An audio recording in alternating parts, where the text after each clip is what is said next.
प्रभु आप तो सागर है, नहीं कोई किनारा है। प्रभु आप तो सागर है, नहीं कोई किनारा है। तेरी ही कृपा से प्रभु कल्याण हमारा है। धरती अंबर चंदा, सूरज व गगन तारे, धरती अंबर चंदा, सूरज व गगन तारे, वायु बहती निर्मल, तेरी महिमा गा गा कर। वायु बहती निर्मल, तेरी महिमा गा गा कर। जग के सब जीवों ने प्रभु तुझे पुकारा है। जग के सब जीवों ने प्रभु तुझे पुकारा है। तेरी ही कृपा से प्रभु कल्याण हमारा है। संभवता हो जीवन में चाहूं और कृपा छाए। संभवता हो जीवन में चाहूं और कृपा छाए। सुख में भरमाए सब, दुख में ना घबराए। सुख में भरमाए सब, दुख में ना घबराए। हर बंधन से प्राणी मिलता छुटकारा है। हर बंधन से प्राणी मिलता छुटकारा है। तेरी ही कृपा से प्रभु कल्याण हमारा है। फूलों में सुगंध तेरी सब काम हर लेती। फूलों में सुगंध तेरी सब काम हर लेती। कोयल काली लेकिन मीठे स्वर में गाती। कोयल काली लेकिन मीठे स्वर में गाती। मितलेश ये कुछ न हमारा है। मितलेश ये गाती है, यहाँ कुछ न है।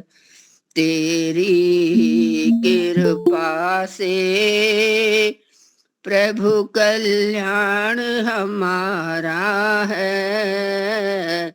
हे परमेश्वर मेरे, हम तेरा सहारा है।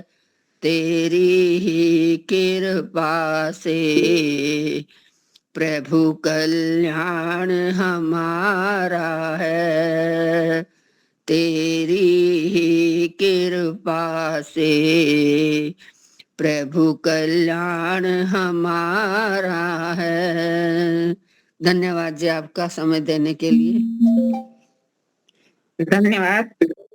प्रभु कृपा से ही हमारा कुछ भी नहीं, सारा जड़ चेतन संसार ईश्वर की कृपा से ही चल रहा है, इसमें ही हमारा कल्याण है।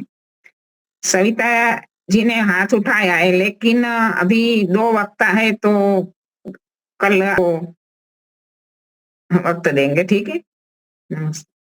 तो अभी हमारे वानप्रस्थ माननीय ज्योतिबेन जी को मैं निवेदन करूंगी कि अपना वक्तव्य प्रस्तुत करें। माननीय ज्योतिबेन जी। ओम नमस्ते जी। नमस्ते। सभी को नमस्ते। आवाज आ रही है ना? हाँ, ठीक है। अब कोमल सा से आंखों को बंद करेंगे। एक वेद मंत्र के माध्यम से हम ईश्वर के गुणों को वर्णन करेंगे। कामो धीरो अमृत स्वयंभू रसीन तृप्तो न कुतश्चनो न तमेव विद्वान् न विभाय मृत्यु आत्मानं धीरम् अजरं युवानम् आत्मानं धीरम् अजरं युवानम्।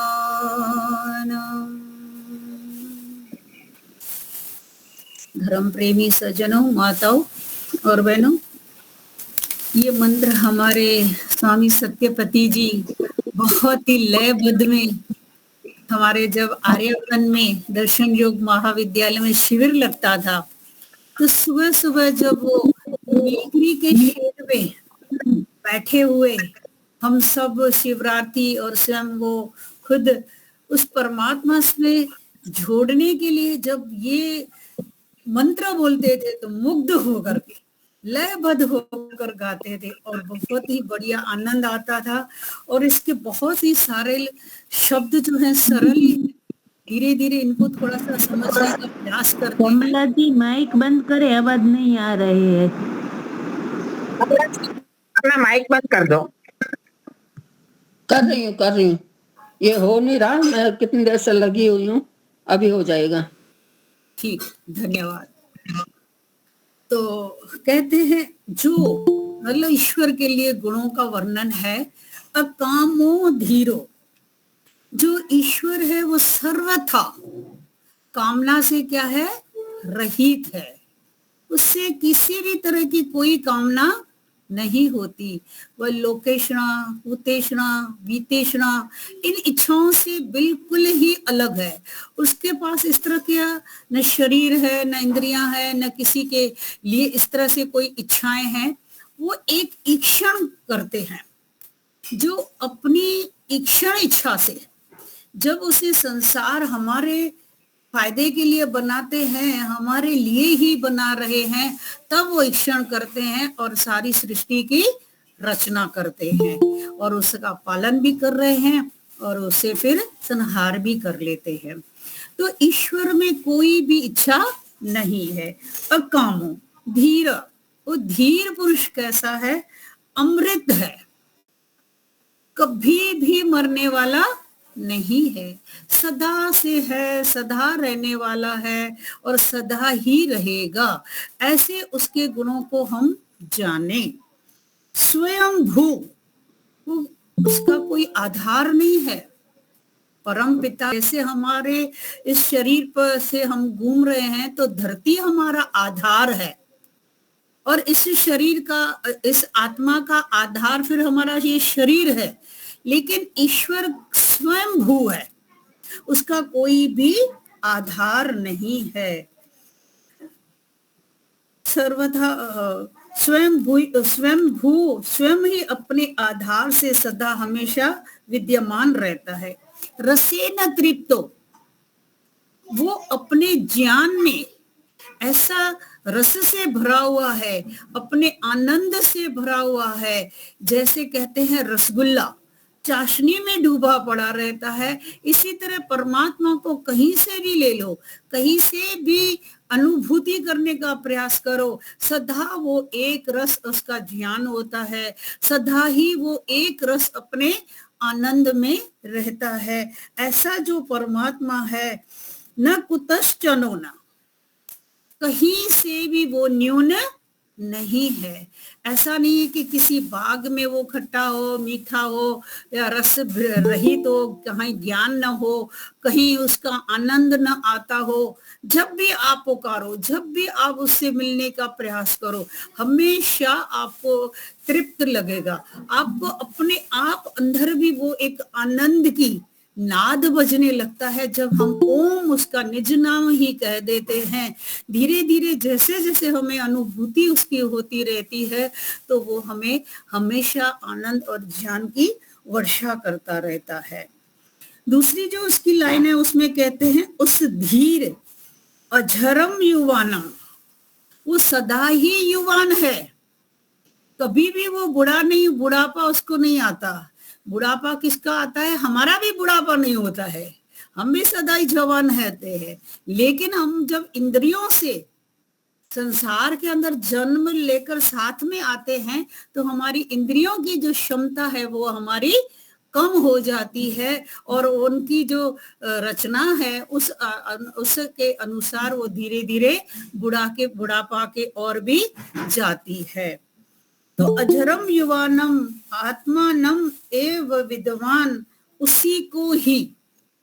अब यहाँ ये होता है कि जो ऐसा परमात्मा है, उसी को जानकर ही हमें क्या लाभ होगा?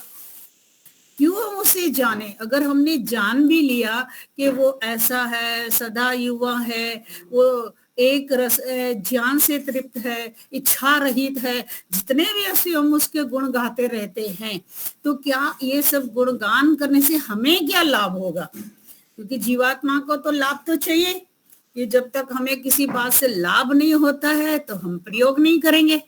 तो वो लाभ यहाँ यही बताते हैं कि मृत्यु न विभाय, मृत्यु रूपी भय से वो अब नहीं मनुष्य डरेगा। तो ये 5 क्लेश है ना हमारे, अविद्या, अस्मिता, राग, द्वेष, अभिनिवेश। वो अभिनिवेश एक इतना खतरनाक क्लेश होता है कि जीवन भर हमारे साथ में रहता ही है। जो योगी बनता है, जो योग अभ्यास करता है, उसको तो फिर वो डर नहीं रहता, क्योंकि वो इस तरह से इन गुणों से उस परमपिता परमात्मा को जान लेता है कि वो मेरा परमात्मा ऐसा है, मैं उसके गुणों को धारण कर रहा हूं, उसके स्वरूप क्या है, मेरा स्वरूप क्या है, वो अजर है, अमर है, अभय है, तो मैं भी अभय क्यों नहीं बन जाऊं? तो जैसे जैसे उस तरह से गुणों को हम वर्णन करते जाते हैं, स्तुति करते रहते हैं, प्रार्थना करते हैं, और ईश्वर जब हमें वर्ण कर लेता है, तो उस मृत्यु रूपी भय से जो है वो मनुष्य डरना बंद हो जाता है। क्योंकि उसे पता चल जाता है कि मैं तो अजर हूं, मैं तो मरने वाला नहीं हूं, मेरा शरीर है, एक शरीर देह छूट जाएगी तो मुझे दूसरी देह मिल जाएगी, तो फिर मैं डरूं क्यों? तो वो फिर कैसा परमात्मा है? मृत्यु से अभय प्राप्त कराने वाला है। तो वेदों के शब्दों को अगर हम संधियों से या थोड़ा सा भी संस्कृत जान करके प्रयास करेंगे, तो बहुत ही मंत्रों में से हमें आनंद मिल सकता है, ज्ञान मिल सकता है, जिस आनंद और ज्ञान को प्राप्त करके हम अपने मोक्ष की ओर बढ़ सकते हैं। तो आइए आज हम अपने विषय पर आते हैं कि पिछले टाइम में जो मैंने लिया था कि अज्ञान किस में होता है। तो न्याय दर्शन के जो 16 पदार्थ बताए गए थे, उसमें जो दूसरा पदार्थ है वो है प्रमेय। प्रमेय मतलब विषय, पदार्थ। मैं कई बार बोल चुकी हूँ अपने इस समय के जो भी कक्षाएं होती है उसमें। तो कौन से वो भारा है वो हमने पहले सुन लिए हैं। उनमें से मेरे ख्याल से हम लोगों ने 6 विषयों में जो हमारा अज्ञान है वो कैसा अज्ञान है जिस अज्ञान को हम हटा करके, क्योंकि कारण को हटाएंगे तो कार्य हमारा अभावत हो जाएगा। तो जिस ज्ञान की बात हमारे पास बार बार आती है कि ज्ञानात मुक्ति विपर्यात बंध हमेशा आता रहता है, हर सूत्रकार ने हमें यह बताने का प्रयास किया है कि अज्ञान को मिटाने के लिए एक ही उसका जो है मुख्य जो हथियार है, उपाय है, वो है ज्ञान। तो हमारा अज्ञान किसमें है आखिर? तो इसलिए वो दर्शनकारों ने इस परमयों भारों को जनाने का प्रयास किया कि इनमें से आप अज्ञान को हटा लो, तो धीरे धीरे ज्ञान हो जाएगा। तो आप उस तरह से अपनी जिंदगी में उनको प्रयोग करते हुए, क्योंकि जो 12 प्रमेय है उसमें मुख्य जो प्रमेय है वो आत्मा है, और बाकी जो इसके 8-10 हैं विषय वो उसके संबंधित ही हैं, वो प्रकृति के उसके संबंधित ही हैं, जिनको भी हमें जानना बहुत ही आवश्यक होता है। नहीं तो अज्ञान में अगर रहेंगे तो हमारा फिर जन्म मरण के बंधन होता ही रहेगा। तो 6 तो हम बता चुके थे। आत्मा था, आत्मा, शरीर, मन, इंद्रियां, बुद्धि, ये 6 जो है हमने कर लिए थे विश्लेषण। अभी बाकी जो 6 रहे हैं उनको हम लेने का प्रयास करते हैं। तो मन के बाद जो फिर आता है प्रवृत्ति। एक दूसरा न्याय दर्शन में पहले प्रमाणों की बात कही गई थी, और फिर दूसरी बात है जो ये प्रमेयों की कही गई है। उससे पहले भी एक सूत्र आता है जो हमने कई बार सुन चुके हैं, दुख जन्म प्रवृत्ति दोष मिथ्या जानानी तद अनंत अपायात अपवर्ग। तो उसमें जो वो प्रवृत्ति आती है, उस प्रवृत्ति में हमारा कैसे अज्ञान होता है, जिसके कारण ही फिर हम बंधन में आ रहे हैं। तो उस प्रवृत्ति को समझने के लिए यहाँ पर ये सूत्र आया है, प्रवृत्ति वाग बुद्धि शरीर आरंभ। ये जो प्रवृत्ति हमारी होती है उसके साधन है। कौन से साधन बताए हैं? बुद्धि, शरीर और वाणी। इन तीनों से हम जो भी प्रवृत्तियां करते हैं, जो भी हम कार्य करते हैं, वो कहते हैं प्रवृत्ति। मतलब एक तरफ से कर्म, जो भी हम कर्म कर रहे हैं उसको हम प्रवृत्ति के नाम से भी जानते हैं। तो ये जो प्रवृत्ति होती है वो इन्हीं तीनों साधनों के अंतर्गत आ जाती है।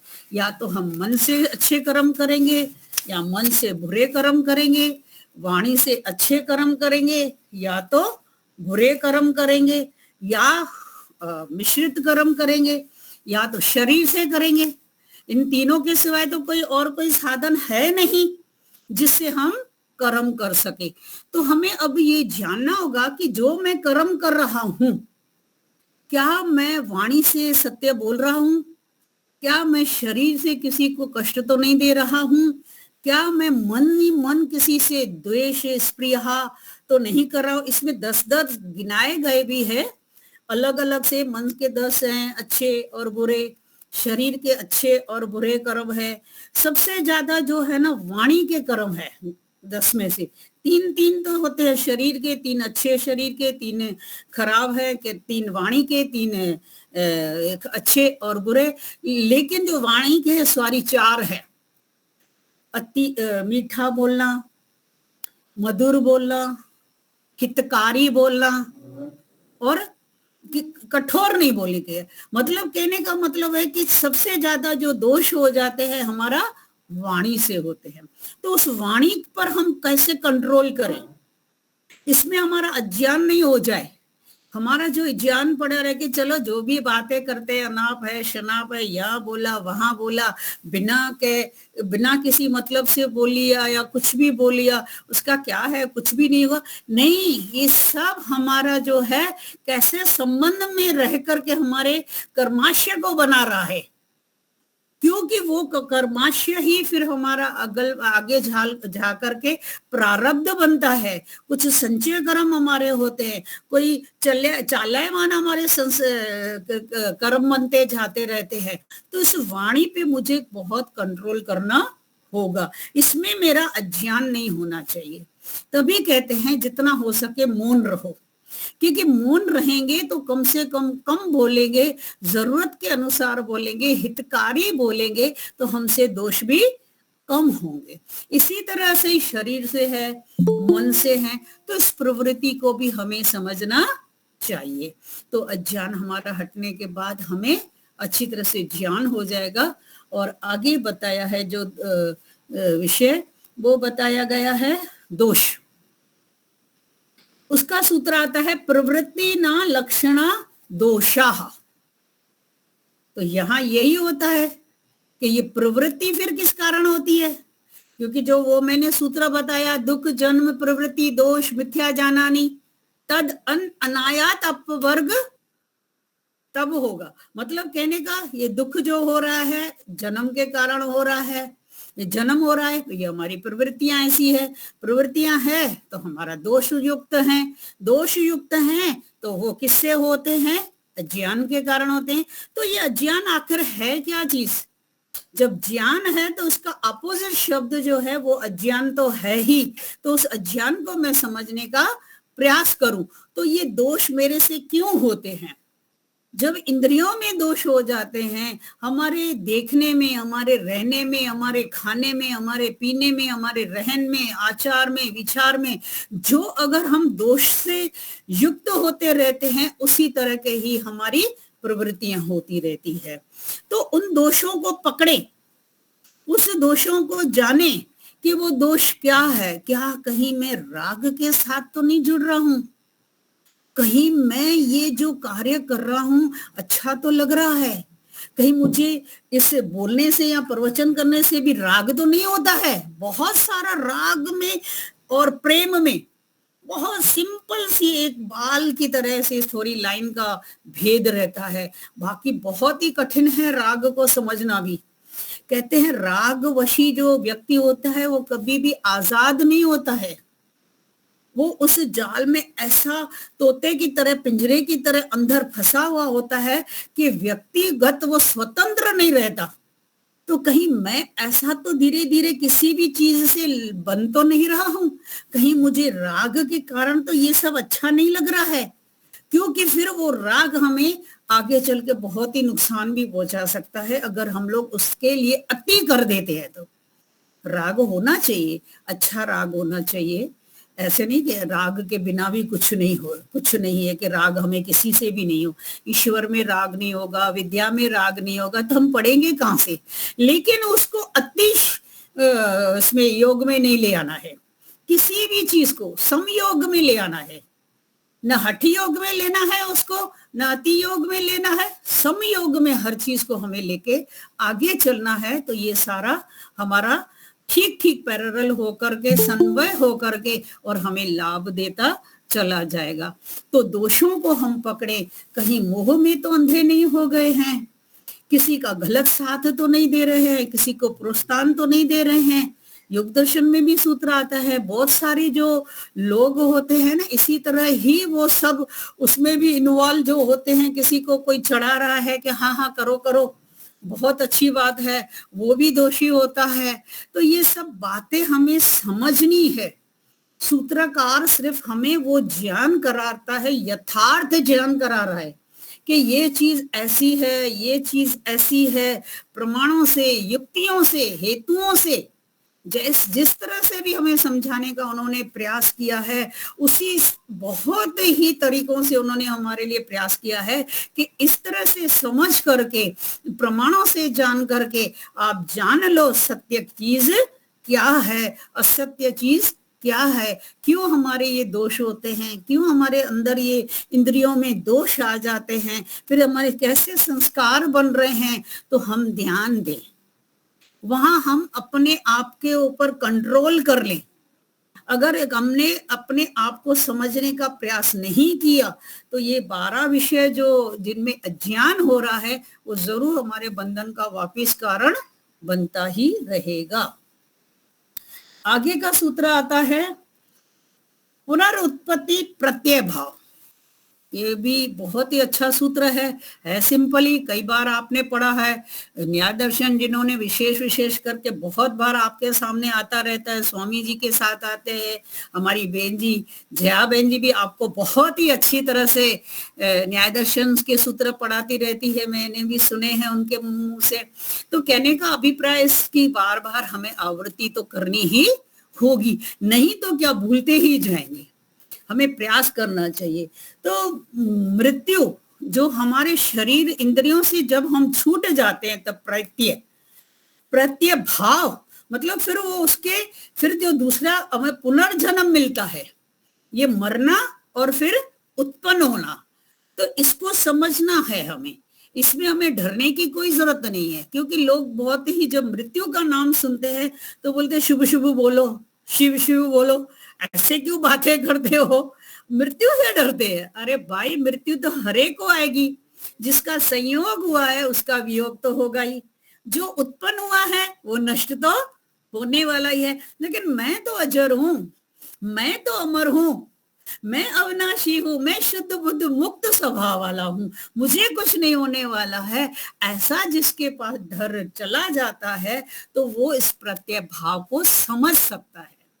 नहीं तो लोग उसी में ही उलझे पड़े रहते हैं, क्या मैं मर जाऊंगा तो ये सब मेरा छूट जाएगा, मैंने जो घर बनाया है, जो मेरी प्रॉपर्टी बनाई है, जो मेरे बच्चे हैं, मेरा घर बाहर, क्या ये सब छूट जाएगा, यही रह जाएगा। इसी राग और मोह में वो अंतिम घड़ी तक उसको समझ नहीं पाते हैं। तो आगे और ले लेते हैं। अब बोलते हैं ये जो दोष है, ये जो हम प्रवृत्ति कर रहे हैं, वो किस तरह से उसको कौन उत्पन्न कर देता है हमारे लिए। तो यहां जो विषय बताया था वो फलम, तो प्रवृत्ति दोष जनितो अर्थ फलम। अब यहाँ फल की परिभाषा बता रहे हैं। हम फल के विषय में तो जानते ही नहीं है, 90% हमारा बहुत अज्ञान होता है, हर चीज के लिए बोल देते हैं ईश्वर जो कर रहा है वो करता है क्योंकि मेरे कर्मों का फल है। हम जो सत्य ज्ञान को जानते हैं वो ही एक अलग से कह सकते हैं कि दूसरे के कर्मों का भी फल हम भोग रहे हैं, क्योंकि हमें पता भी है, लेकिन वो फल चीज है क्या, कैसे वो फल उत्पन्न होता है, क्या चीज है। तो यहाँ क्या बता है, प्रवृत्ति दोष जनितो। कितना सूत्र का शब्द ही थोड़ा देखो, अलग अलग संधि करेंगे तो सीधा सीधा अर्थ है दोष अर्थ फलम। अब जब प्रवृत्ति है हमारी किससे युक्त है, उस दोष से युक्त है, तो अब जब दोष से युक्त होकर जब हम कर्म करते हैं तो तीसरी नई चीज पैदा हो जाती है। वो क्या हो जाता है, हमारा फल, वो पदार्थ तीस चीज एक नया बनता है। जैसे इंद्रियां अर्थ सन्निकर्ष उत्पन्नम ज्ञानम, अब इंद्रियों का उस अर्थ के साथ जब सन्निकर्ष होता है तब क्या होता है, ज्ञान उत्पन्न होता है ना। वो तीसरी चीज होती है जिसे हम उपलब्धि कहें, प्राप्ति कहें, बुद्धि कहें, जो भी शब्द हम कहें वो सब पर्यायवाची शब्द है। इसी तरह जो ये फल है, भाई फल चीज है, क्या चीज है, उसको हमें समझना पड़ेगा। अगर हमारा उस फल में भी अज्ञान रहेगा तो हमारा फिर आगे मोक्ष होने का संभावना बहुत कम रहेगी। आगे जो सूत्र आता है दुख, दुख को भी हम बहुत ही कम मात्रा में जानते हैं। दुख और दुखी होना दोनों अलग अलग बात है, लेकिन जैसे साध्य और साधन को हम मिला देते हैं। भाई मैं तो रोज स्कूल जाती हूँ, मैं तो रोज सत्संग में जाती हूँ, उसको ही वो साध्य मान लेते हैं। अरे वहां जाकर हमें क्या लेकर आना है, क्या मेरे आचरण में ले आना है, मुझे वो किस तरह से फॉलो करना है जिससे मुझे लाभ मिलेगा, वो हमें समझ में नहीं आ रहा है। मतलब हमारा वो अज्ञान है। तो यहाँ जो वो दुख की बात बता रहे हैं उसके लिए कहा है बादना लक्षणम दुखम। दुख कोई अलग सी चीज नहीं है। कोई दुख ऐसा, हाँ शारीरिक कोई गोली मारे, कोई चाकू मारे तो थोड़ा सा दर्द होगा, इंद्रियों के माध्यम से वो सूचनाएं, वो संवेदना जो होती है वो होगी, लेकिन जो दुख है ही नहीं, और उसको हम दुख मान रहे हैं, और जो सुख है ही नहीं तो उसको हम दुख मान रहे हैं, यही जो है वो सबसे बड़ा दुख क्या है कि हम उसको हृदय से लगा कर बैठे हैं। बाधना लक्षणम, जो बंध रहा है मेरे साथ, जो कष्ट है, जो मेरी पीड़ा है, जो मेरे से अब छूट ही नहीं रही है, मेरे से कभी जा ही नहीं रही है। तो कहने का अभिप्राय मतलब है, अगर उसके कारण को हमने ढूंढ लिया तो देखो छूट सकती है। जान लो, 3 कारणों से आता है दुख। अभाव से आता है, अन्याय से आता है, और अज्ञान से आता है। अब कैटेगरी में रखकर देखो उस दुख को, अपने आप पता चल जाएगा कि अन्याय के साथ आया है तो किसके साथ न्याय हो रहा है। अभाव के साथ में मेरे को दुख लग रहा है तो सबके पास भाव कहाँ होता है, सब चीजें कहाँ होती है अवेलेबल। अगर अज्ञान से भी आ रहा है तो मेरे को वो अज्ञान मुझे हटाना होगा। तो ये दुख चीज है क्या? बाधना लक्षणम, जो मेरे सुख के उत्पत्ति में जो बाधा आती है, जो मैं सुख ले रही हूं, जो मैं सुख को चाह रही हूं, जिससे मुझे प्रीति है, जिससे मेरी आसक्ति है, अब जो उसमें मेरी बाधा है, अनुकूलता जो आ रही है, वो ही दुख है।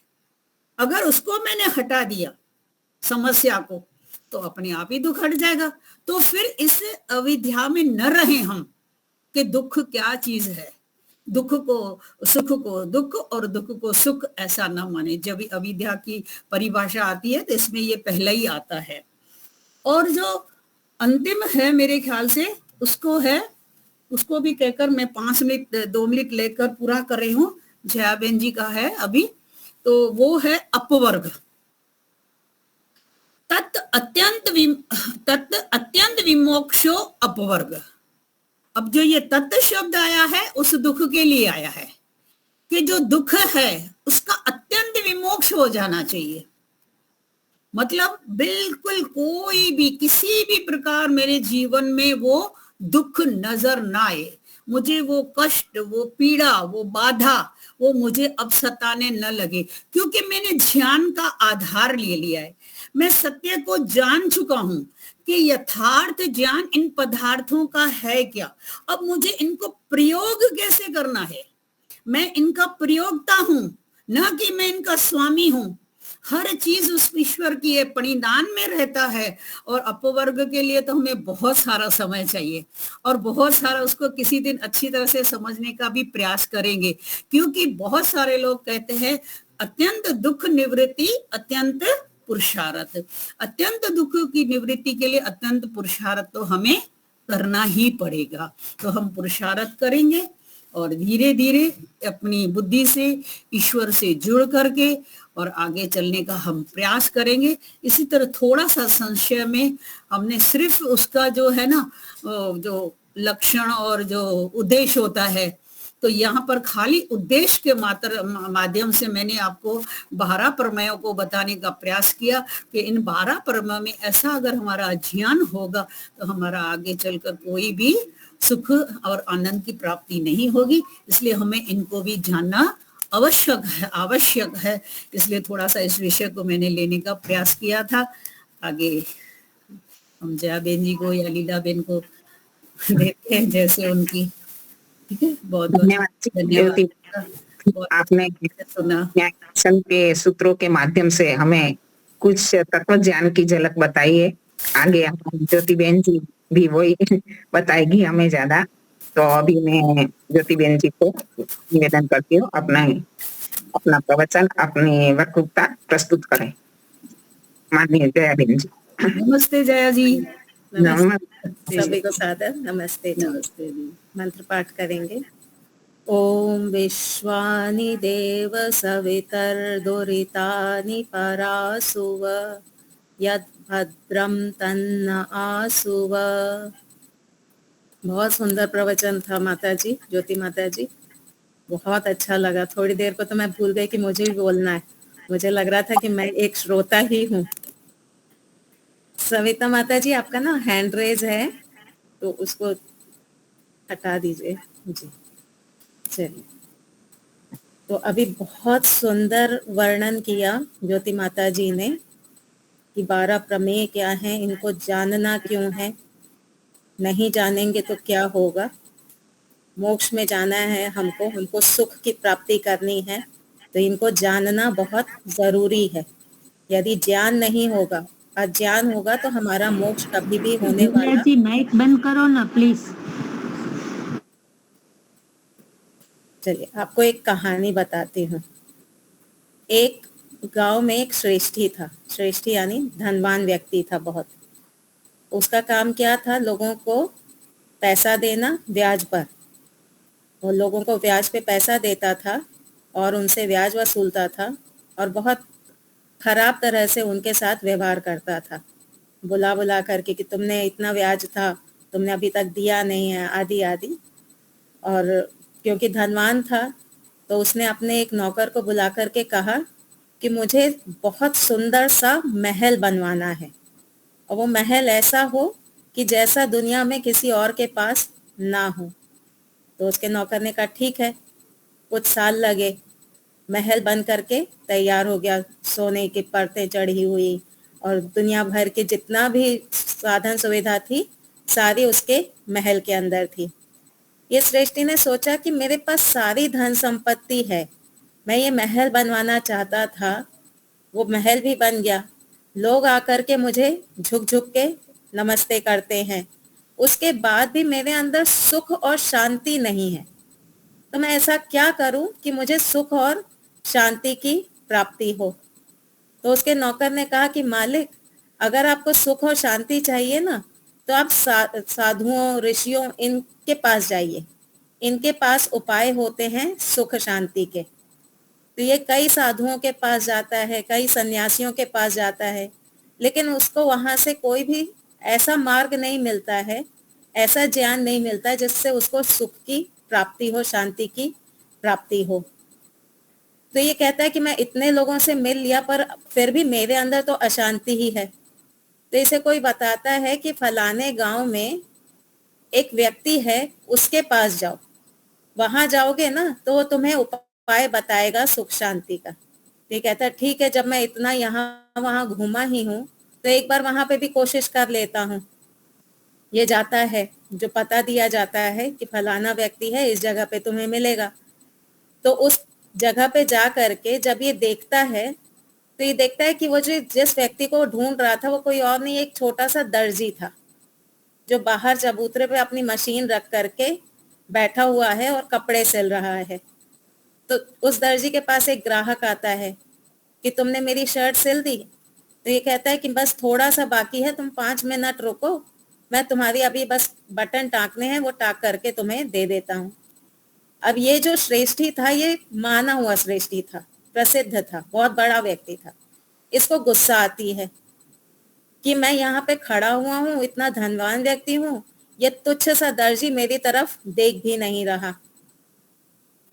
फिर ये जो ग्राहक आया था वो अपनी शर्ट लेकर के चला जाता है। तो दर्जी पूछता है कि बताओ तुम किस लिए आए हो? तो ये श्रेष्ठी कहता है कि मैं इतना धनवान व्यक्ति हूँ और तुम मेरी तरफ ध्यान भी नहीं दे रहे हो। तो दर्जी कहता है कि मैं पहले अपना काम करूंगा, वो ग्राहक मेरे पास आया है किसी उम्मीद से, पहले मैं उसको देखूंगा, बाद में मैं तुम्हें देखूंगा। तो श्रेष्ठी कहता है कि मुझे किसी ने बताया कि आप जो हैं, आप मुझे उपाय बताएंगे शांति का और सुख का। मेरे पास धन तो बहुत है, बहुत सारे लोग मेरा सम्मान भी करते हैं, पर मेरे पास सुख शांति नहीं है। तो दर्जी कहता है एक काम करो, तुम ये एक छोटी सी सुई लो और जब इसको अपने तकिया के नीचे रख करके रोज सोना, और जब तुम्हारी मृत्यु हो जाए तो ये सुई ला करके मुझे वापस दे देना। दर्जी ने क्या कहा कि ये सुई लेकर के जाओ, अपने तकिया के नीचे रख करके रोज सोना, और जब ये तुम्हारी मृत्यु हो जाए तो ये सुई ला करके मुझे वापस दे देना। तो ये जो श्रेष्ठी था ये कहता है तुम पागल आदमी हो क्या? मैं मर जाऊंगा तो मैं ये सुई कहाँ से लेकर के आऊंगा तुम्हें देने के लिए? तो दर्जी ने कहा यही तो मैं तुम्हें समझाना चाहता हूँ। जिस धन को तुम इकट्ठा कर रहे हो, जिस साधन सुविधा को तुम इकट्ठा कर रहे हो, क्या तुम उसको ले जाओगे अपने साथ? तो इसको समझ में आता है कि मैं जब एक छोटी सी सुई अपने साथ नहीं ले जा सकता मृत्यु के बाद, तो ये धन संपत्ति मैं कहाँ ले करके जाऊंगा? मैं ये धन संपत्ति नहीं ले जा सकता। मुझे जो घमंड है वो इस धन संपत्ति का है। मेरे पास इतना धन है और ये मेरे चिंता का कारण भी बना हुआ है। मेरे पास पूरी लिस्ट है कि इतने लोगों ने मुझसे पैसा लिया है, मुझे उनका पूरा रिकॉर्ड रखना पड़ता है, उनको बुलाना पड़ता है, उनको परेशान करना पड़ता है कि भाई तुम मुझे ब्याज क्यों नहीं दे रहे हो, तुम पैसा चुका क्यों नहीं रहे हो। तो ये जो धन के पीछे मैं भाग रहा हूँ, ये धन ही मेरे दुख का कारण है। ये जो मेरे अंदर लालच है, लोभ है, ये मेरे दुख का कारण है, ये मेरे साथ जाने वाला नहीं है। फिर वो दर्जी से पूछता है तो मैं करूं क्या, ये धन तो मेरे साथ नहीं जाएगा, ये मुझे समझ में आ रहा है, तो मैं करूं क्या इसका। तो दर्जी बोला कि तुम्हारे पास जो धन है इसको अच्छे से अच्छे कार्यों में लगाओ, दान करो, पुण्य कमाओ। तो बोलता है ठीक है, आज से मैं दान पुण्य में अपना समय, अपना धन लगाना शुरू करूंगा। तो अपने नौकर को फिर बुलाता है, नौकर से कहता है कि मुझे अपना धन दान करना, मैं कैसे करूं। तो नौकर कहता है मालिक ऐसा करिए, आप गांव के सभी लोगों को भोजन कराइए। तो बोलता है ठीक है, सब में ये खबर फैला दो कि कल दोपहर का भोजन मेरी तरफ से है, सबको सबको भोजन कराया जाएगा। सारे लोग इकट्ठे हो जाते हैं, भोजन करते हैं। ये ऊपर खड़े होकर के देख रहा होता है। तो जब सब भोजन कर लेते हैं उसके बाद आपस में बात कर रहे होते हैं। क्या बात कर रहे होते हैं, इतना बड़ा श्रेष्ठी है, इसने सिर्फ एक ही मिठाई रखी भोजन में, जलेबी भी तो रख सकता था, पूड़ियां देखी कैसी सूखी थी, सब्जी में तो कोई स्वाद ही नहीं था। तो श्रेष्ठी ये सारी बातें सुनता है, इसको फिर दुख होने लगता है कि मैंने इतना पैसा खर्चा किया और लोगों को तो कोई तसल्ली हुई नहीं, ये तो अभी भी इस तरह की बातें कर रहे हैं। तो नौकर से पूछता है कि मैंने तो इतना, तुमने कहा था कि भोजन कराओ, तो मैंने तो भोजन करा दिया, उसके बाद भी ये लोग इस तरह की बातें कर रहे हैं, तो मैं क्या करूं। तो मालिक हो सकता है कि आपने भोजन तो करा दिया लेकिन वस्त्र आपने नहीं दान किए, इसलिए ये लोग इस तरह की बातें कर रहे हैं। तो ठीक है, कल इन सबको फिर से बुलाना और इन सबको वस्त्र मैं दूंगा। अगले दिन फिर सारे गांव के लोग इकट्ठे किए जाते हैं, सबको वस्त्र दिए जाते हैं। अब वस्त्र लेने के बाद लोग आपस में क्या बात करते हैं, कितनी गंदी क्वालिटी का कपड़ा था, रंग देखा तुमने कैसा था, बिल्कुल भी अच्छा नहीं था, इससे अच्छा तो हम खरीद सकते हैं। तो लोगों में तब भी तसल्ली नहीं होती है, लोग तब भी खुश नहीं होते हैं।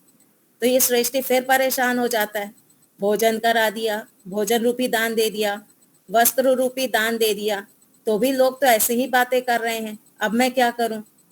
तो ये वापस उस दर्जी के पास जाता है कि दर्जी तुमने तो कहा था कि दान करोगे तो सुख मिलेगा, पर मैं तो यहाँ दान कर चुका हूं फिर भी मुझे सुख नहीं मिल रहा, लोग इस प्रकार की बातें कर रहे हैं। तो दर्जी ने पूछा तुमने किसको दान दिया, कि मैंने लोगों को भोजन कराया, उनको वस्त्र दिए। दर्जी ने पूछा क्या उन लोगों को उसकी आवश्यकता थी। तो श्रेष्ठी क्या कहता है, नहीं, वो तो अपना भोजन कमा के खा सकते हैं, वो अपने वस्त्र खरीद के भी पहन सकते हैं। तो दर्जी कहता है जिसको आवश्यकता हो उसको दान करो, तुमने ऐसे व्यक्ति को दान दिया जिसको आवश्यकता नहीं थी, इसलिए उसने तुम्हारे दान की कद्र नहीं की, उसने मूल्य नहीं समझा। तो कि मैं फिर किसको दान दूं, कि दो व्यक्तियों को दान दो, वैद्य और विद्या। वैद्यक जो काम कर रहा है, जिसको वैद्य की आवश्यकता है उसको दान दो, और जिसको विद्या की आवश्यकता है, जो विद्या प्रदान कर रहा है, उसको दान दो। तो दान देने से पहले पात्रता देखो कि मैं जिसको दान दे रहा हूं क्या ये पात्र है, क्या इसको आवश्यकता है। जब आवश्यकता जिसको होगी उसको दान दिया जाएगा तो वो दान का मूल्य बढ़ जाता है। जिसका पहले से पेट भरा हुआ हो उसको रोटी खिलाएंगे तो मूल्य नहीं रहेगा। ये कहानी क्यों बताई, क्योंकि हम में से भी कई लोग दान करते हैं ना, तो हमें देखना चाहिए हमारा दान कहाँ जा रहा है। पहली बात तो ये, हम एक सुई भी लेके नहीं जा पाएंगे। यहाँ हमने बड़ी बड़ी कोठियां खड़ी कर रखी है ना, बड़े बड़े घर बना रखे हैं, घर के आगे 2-3 कारें हैं, घर में सुंदर सुंदर फर्नीचर है, सब कुछ है, लेकिन हम यहाँ से कुछ भी लेकर के जाने वाले नहीं, एक चीज भी हमारे साथ नहीं जाने वाली। तो इसके पीछे हम बहुत समय ना लगाएं, उतनी ही चीजें रखें जितनी हमें आवश्यकता है। आवश्यकता से अधिक चीजें होंगी वो टेंशन का कारण बनती हैं। जब हमें शादी आदि किसी फंक्शन में जाना होता है, लीना माता जी चिंता होती है ना कौन सी साड़ी पहने, चिंता होती है ना हमको कौन सी साड़ी पहन के जाएं। क्यों चिंता होती है? क्योंकि ऑप्शंस बहुत सारे हैं, इतने सारे हमने ऑप्शन खड़े कर रखे हैं कि पूरा दिन हमारा वो सोचने में लग जाता है कि ये वाली पहनो कि वो वाली पहनो।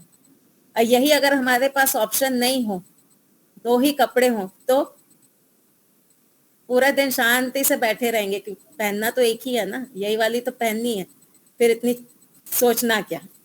तो हमारे पास जो अधिक संपत्ति होती है ना, ये हमारे टेंशन का कारण बनती है। हम कितनी अपनी एनर्जी उसके पीछे लगा देते हैं, धन संपत्ति इकट्ठी करने के पीछे।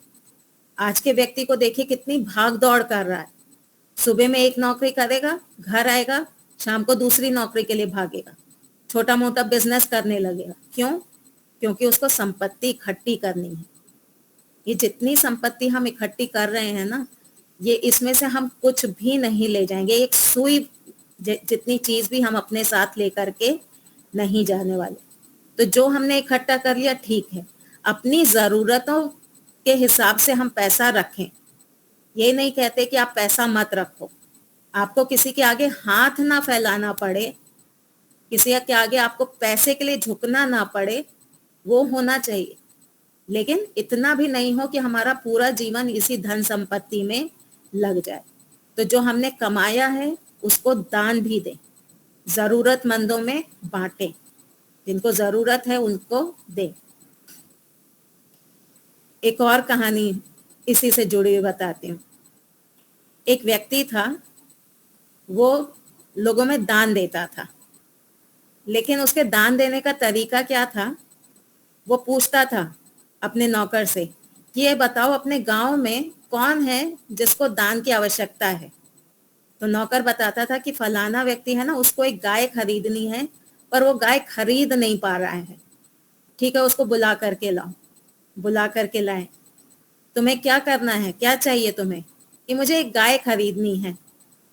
मैं तुम्हें पैसा तो दे दूंगा गाय खरीदने के लिए, लेकिन जब तुम गाय खरीदोगे ना, तो उसके कान में पट्टी लगवाना मेरे नाम की। गायों को नहीं वो नंबर लगा देते हैं, पट्टी लगा देते हैं, कि तुम उसके कान में एक पट्टी लगाना, उसमें मेरा नाम होना चाहिए। अब बेचारा उसकी जरूरत है, तो ठीक है, बोला ठीक है लगवा दूंगा। दूसरी बात, जब तुम वो पट्टी लगा दो तो 4-5 लोगों को बताना कि ये मैंने दी है गाय, ये गाय का जो दान है ये मेरी ओर से आया। ठीक है, कर दूंगा। उसको पैसे दे दिए, उसने गाय खरीदी, और उस गाय खरीद करके उसने पट्टी लगा ली और नाम लिख दिया। अब किसको जरूरत है कि फलाने व्यक्ति को मंदिर में कुछ कमरा बनवाना है, ठीक है, उसको बुला करके लाओ। आया कि तुम्हें किस लिए दान चाहिए? कि मुझे मंदिर में एक कमरा बनवाना है। ठीक है, तुम आकर के पैसे लेके चले जाना, लेकिन मंदिर के बाहर वो बोर्ड लगाना कि मैंने तुम्हें इतना रुपया दान में दिया है। ये मान जाता है कि ठीक है, लगा देंगे, पुजारी था कि आपके नाम की वहां पे प्लेट लगा देंगे कि आपकी तरफ से इतना दान आया है। तो इस तरह से वो दान किया करता था, लोगों में अपना नाम करवाने के लिए और अपनी प्रसिद्धि के लिए। अब इसकी हो जाती है मृत्यु, ये जाता है यमराज के पास। जब यमराज के पास पहुंचता है तो यमराज इसका बही खाता देखते हैं। यमराज कहते हैं इसको ना तुम नर्क में भेजो। तो ये व्यक्ति कहता है यमराज मैंने तो इतना दान किया है, पूरा जीवन अपना दान में लगा दिया, फिर मुझे नर्क में क्यों भेज रहे हो? तो यमराज कहते हैं एक काम करो, तुम थोड़ी देर के लिए वापस संसार में जाओ, मर के ही आत्मा रूप में, तुम्हें कोई देखेगा नहीं, तुम वापस से संसार में जाओ, देखो लोग तुम्हारे लिए क्या बात कर रहे हैं। तो ये जाता है, तो जिन जिन ने दान लिया होता है ना, वो इसके विरुद्ध बात कर रहे होते हैं। 4 बार बुलाता था तब जाकर के कहीं थोड़े से रुपए दान देता था, इतना परेशान करता था। मुझे बोला कि गाय के लिए मैं दान तो दे दूंगा, लेकिन गाय में मेरे नाम की पट्टी लगा देना। अच्छा हुआ मर गया, अब मैं अपने गाय के कान में से वो पट्टी निकाल दूंगा। कमरा बनाने के लिए उसने मुझे इतना बार भगाया है कि आओ मैं तुम्हें दान दूंगा, आओ मैं तुम्हें दान दूंगा। इतनी बार बुलाने के बाद उसने मुझे दान दिया और अपने नाम का नेम प्लेट लगवा दी वहां पर। इतना खराब आदमी था, एक बार में देता भी नहीं था और सब में अपनी प्रसिद्धि करवाता था। तो इसको सुन करके बड़ा वो लगता है कि अरे देखो, लोग तो मेरे बारे में इस तरह की बात कर रहे हैं। फिर ये वापस जाता है यमराज के पास, बोलता है ठीक है, लोग मेरे लिए इस तरह की बात कर रहे हैं, लेकिन मैंने दान तो दिया है ना, दान देने में तो मैंने कमी नहीं रखी, तब तो मुझे आप स्वर्ग दीजिए, आप मुझे नरक में क्यों डाल रहे हैं। तो यमराज ने कहा, तुमने जब दान दिया था तब तुम्हारे अंदर इच्छा क्या थी कि तुम्हारी प्रसिद्धि हो जाए लोक में। तुम ये चाहते थे ना कि लोग तुम्हारी प्रशंसा करें, तुम्हारी प्रसिद्धि हो जाए लोक में, ये तुम्हारी इच्छा थी।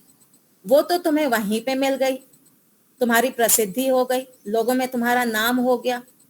तो जो तुम चाहते थे वो तो तुम्हें वहां मिल गया, तो अब मैं यहाँ पे स्वर्ग में भेज के तुमको अलग से सुख क्यों दूं। इसलिए तुम्हें जाना तो नरक में ही पड़ेगा, और उसको नरक में भेज दिया। तो हमारी भी यही है ना, हम जब कुछ अच्छा काम करते हैं तो हमारे अंदर पीछे भावना क्या होती है। जब हम दान देते हैं तो भावना होती है माइक में मेरा अनाउंसमेंट होगा, है ना, मेरा माइक में अनाउंसमेंट होगा। तो हमारे भी जो हम अच्छे कर्म कर रहे हैं, कहीं ना कहीं लोकेशनावत के अंतर्गत अथवा पुत्रेषणा या वित्तेषणा, किसी एक एषणा से ग्रसित होके ही हम कर्म कर रहे होते हैं। तो ईश्वर ये सब हमको हमारा देख रहे हैं ना। अब जब हम मर करके ईश्वर के सामने खड़े होंगे और हम कहेंगे कि ईश्वर मैंने दान दिया था तो आप मुझे मोक्ष क्यों नहीं दे रहे, तो ईश्वर क्या कहेंगे कि तुमने दान देते हुए मुझे नहीं याद किया था, तुमने ये नहीं सोचा था कि ईश्वर मुझे फल देंगे, तुमने दान देते हुए ये चाहा था कि मेरी वाहवाही हो जाए, लोग मुझे पहचानने लगे। वो तो तुम्हारी वहां पे हो गई, तो अब मैं तुम्हें अलग से मोक्ष क्यों दूं। तो जब भी हम कोई क्रिया करते हैं तो उसके पीछे हमारी भावना क्या है, उस पे हमें ध्यान देना चाहिए। क्या हम संसार को प्राप्त करने के लिए अच्छे कार्य कर रहे हैं, क्या संसार की इच्छा रख करके हम अच्छे कार्य कर रहे हैं, अथवा ईश्वर को प्राप्त करने के लिए हम अच्छे कार्य कर रहे हैं। क्रिया अच्छी या बुरी नहीं होती, भावना अच्छी या बुरी होती, हमेशा याद रखिएगा। क्रिया जो होती है ना वो अच्छी बुरी नहीं होती है, भावना अच्छी बुरी होती है। कैसे? दो व्यक्ति हैं, दोनों ने बंदूक उठाई और किसी को मार दिया। दो व्यक्ति हैं, दोनों ने ही बंदूक उठाई और किसी को गोली मारी और सामने वाला व्यक्ति मर गया। अब एक व्यक्ति है, वो देश की रक्षा के लिए सामने वाले को मार रहा है, और दूसरा व्यक्ति है वो ऐसे ही आतंक फैलाने के लिए दूसरे व्यक्ति को मार रहा है। यहाँ क्रिया दोनों ने एक ही की, बंदूक उठा करके सामने वाले को मारना, लेकिन पीछे भावना कैसी है, दोनों की अलग है। भावना डिसाइड करती है कि आपकी क्रिया अच्छी है या बुरी है। तो जब भी हम कोई अच्छा कार्य करें तो हम संसार से अपेक्षा नहीं रखें। संसार में कितने लोग हमको जान सकते हैं, या पूरा संसार हमको जान सकता है? नहीं जान सकता। तो क्या वहां पे हमारी जो लोकेशना है पूरी तरह से हमको तृप्त कर पाएगी? नहीं कर पाएगी। आज हम सबसे ज्यादा फेमस, आज भारत में सबसे ज्यादा फेमस कौन है? नरेंद्र मोदी, है ना। विश्व में भी वो फेमस हो गए हैं, लेकिन आप अफ्रीका के किसी जंगल में जाकर के किसी व्यक्ति को पूछिए, नरेंद्र मोदी को जानते हो? वो बोलेगा नहीं। तो जो व्यक्ति इतना लगा हुआ है, इतना काम कर रहा है, उसको क्या पूरी दुनिया जानती है? नहीं जानती। तो क्या हमें जान सकती है? नहीं जान सकती। तो जो हमारे अंदर लोकेशना है ना कि मेरे प्रशंसा हो, मेरी प्रसिद्धि हो, संसार में सब लोग आपको जाने, ये पॉसिबल नहीं है। इसलिए अपनी प्रसिद्धि के लिए काम करना बंद कर दीजिए। हम काम क्यों करें, हम अच्छे कार्य क्यों करें? क्योंकि ईश्वर ने हमको सामर्थ्य दिया है अच्छे काम करने के लिए। पहले आपको बताया था ना, ये ईश्वर ने हमें साधन दिए हुए हैं। हमारा मन, बुद्धि, चित्त, शरीर, हाथ, पैर, वाणी आदि ये हमारे नहीं है, ये हमको ईश्वर ने दिए हुए हैं। क्यों दिए हुए हैं? कि दूसरों की मदद करो, अच्छे कार्य करो, उसके लिए ईश्वर ने हमको ये सारे साधन दिए हुए हैं। और जब हम किसी से साधन लेते हैं तो उसका बेस्ट यूज हमको करना चाहिए, है ना। किसी से कार आप लेते हैं तो क्या उससे एक्सीडेंट करना है या अच्छे सड़क पे चला करके अपने मंजिल तक पहुंचना है?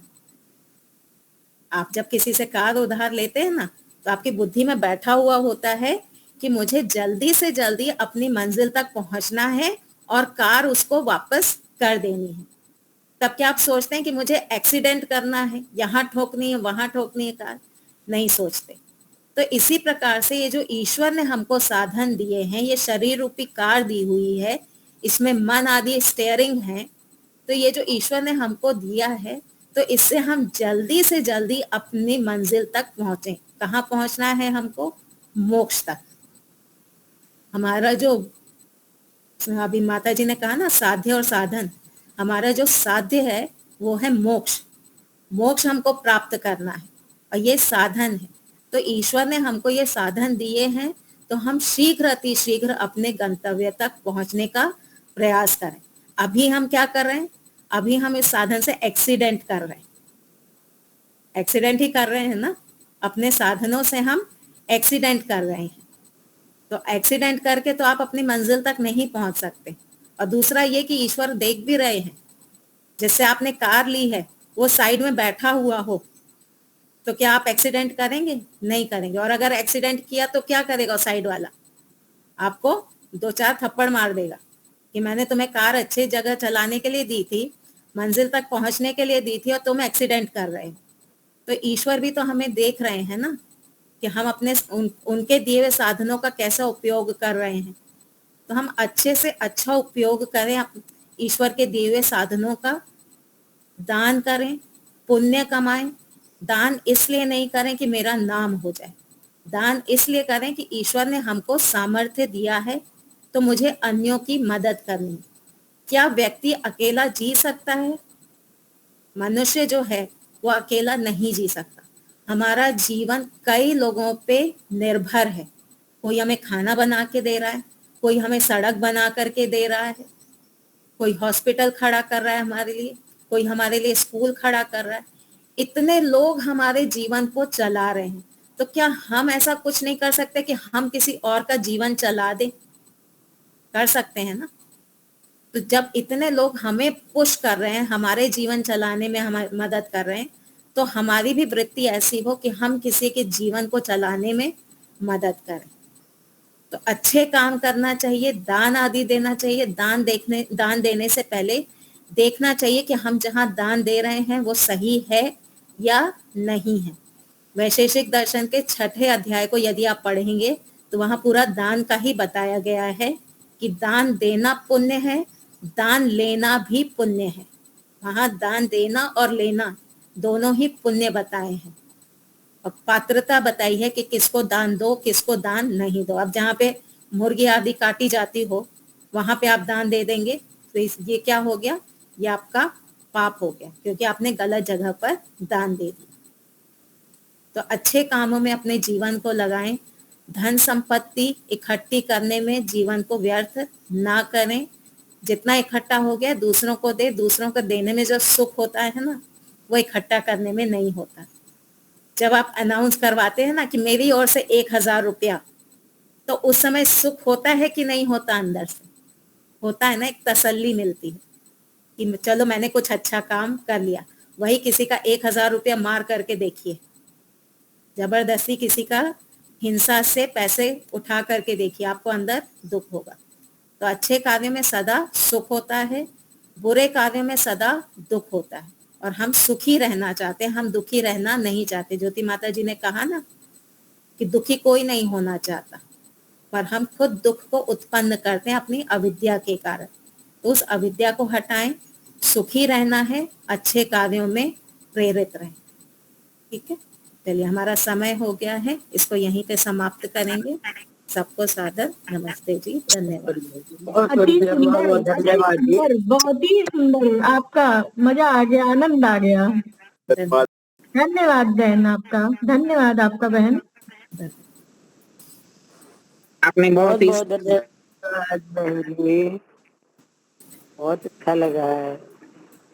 क्योंकि इंसान को अकल आनी चाहिए, समझ आनी चाहिए, बहुत अच्छा विचार। बहुत बहुत धन्यवाद जया बहन जी। जी धन्यवाद शांति पाठ होते हैं। जी, करा दीजिए। ओम द्यौ शान्तिरन्तरिक्षं शान्तिः पृथिवी शान्तिरापः शान्तिरोषधयः शान्तिः वनस्पतयः शान्तिर्विश्वे देवाः शान्ति ब्रह्म शान्तिरेधि। ओम शांति शांति शांति। सर्वेभ्यो नमः। सबको सादर नमस्ते। जय हिंद का बहुत बहुत जीवन को उच्च बनाने के लिए बहनों को, भाइयों को, सबको सादर नमस्ते।